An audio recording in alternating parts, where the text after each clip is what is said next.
Hallo mense, ek is Koos van die Groot Karoo. Nou kyk, ek het daar nou ou wat probeer om my woord te hou so ver as moontlik. Julle onthou mos nou nog van die wenner wat ons gaan trek om so 'n kruitjie met 12 botteltjies ingemaakte goed te wen. So verskillende bottels. Nou vandag is nou die 1 Augustus en dit is mos so die dag van die trekking.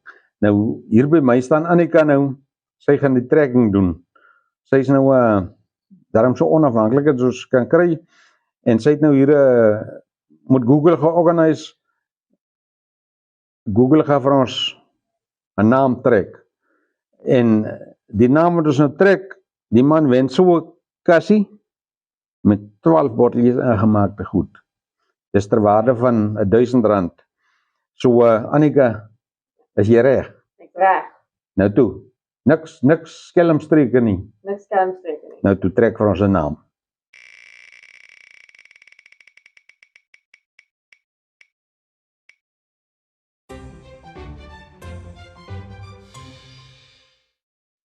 Nou ja, die wenner is Ronnie Stanley. Nommer 66 het Google vir ons getrek. Baie geluk Ronnie Stanley.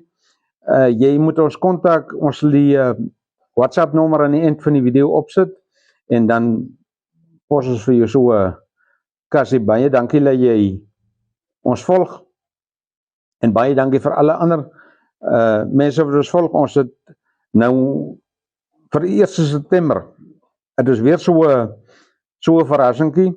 Ons wil daarom iets teruggee vir ons mense wat so getrou kyk en opmerkings maak en dis moet sommer op die eind van die dag julle wat ons kanaal lewendig hou.